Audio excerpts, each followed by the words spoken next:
You know, when we got together about 18 months ago, one of the things we said we would do is to create greater understanding of each other and our colleagues through our cultural lenses. And that's what these sessions are really all about, getting to know each other at a deeper level, because what we know is when we know each other, when we understand each other, we can be more productive and we can, of course, achieve our shared goals.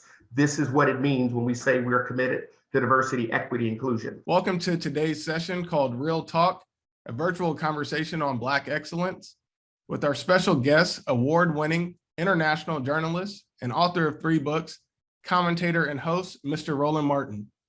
This session will be moderated by someone who is one of the most influential Black voices of our generation, Ms. Tamika Mallory. Since this is sort of a global audience that we're talking with today, please explain to everyone what Juneteenth means to you and why it is necessary for us to celebrate it. Juneteenth is 2 things. It's a celebration, but it's also a commemoration. And I think we have to make that distinction. One of the mistakes that we make is when we have these holidays, if you will, it's about concerts, it's about mattress sales, it's about things along those lines. But understand, for Black folks in Texas, Juneteenth was always self-determination.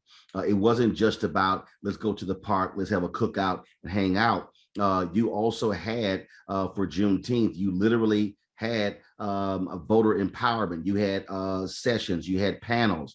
It was about Black economics. That was also important. America actually has no problem with us campaigning for voting rights, campaigning for ending mass incarceration and fighting criminal justice. They really don't. America has a totally different view when we start talking about the money.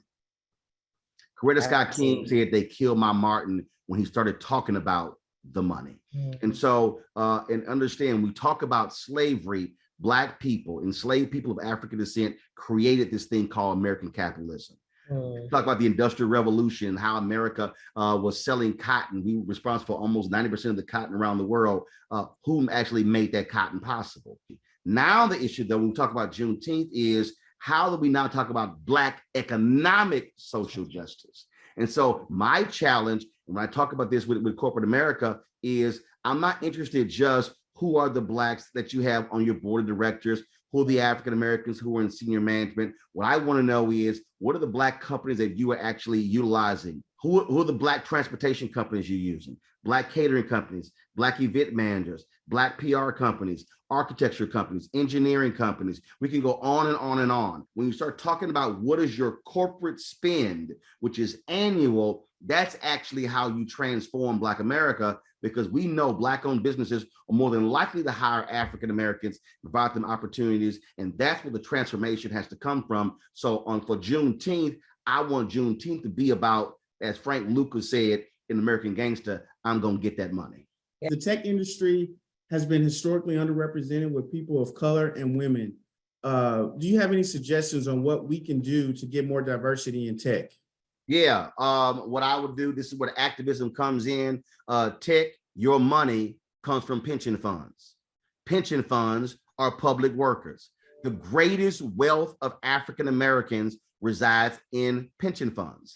Teachers, police officers, firefighters, city workers, county workers, state workers. And I have been saying all over the country, I need, again, elected officials to say to those private equity companies, you want to sit here and manage our money. If you're not using diverse firms, or you're not diverse, you can't get our money. And so when you change who gets the money, you're going to see a much more diverse tech. Last point, in technology, if you're a technology company and you do not have alliances directly with HBCUs, shame on you.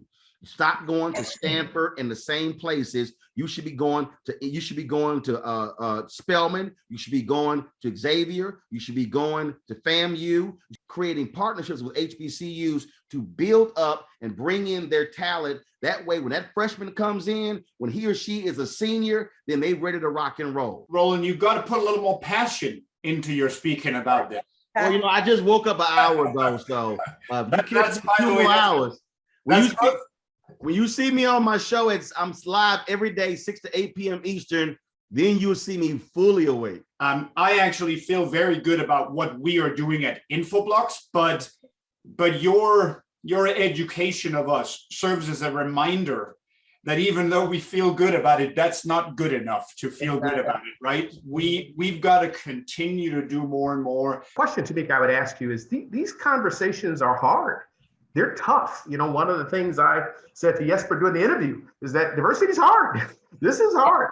And these conversations can be uncomfortable because, you know, in polite society, for much of our history, we were taught that we don't talk about these issues. Why do you think we still have to have these conversations, even though they're hard sometimes to me? Obviously, we can't move forward without truth. And it's not easy. It's not even easy for me. And I've been doing this work for a long time. We've got to center the voices of the most impacted if we are going to make true changes in this country. The people who are experiencing the pain know what they need to get us out of it, and we need to look at those individuals as leaders.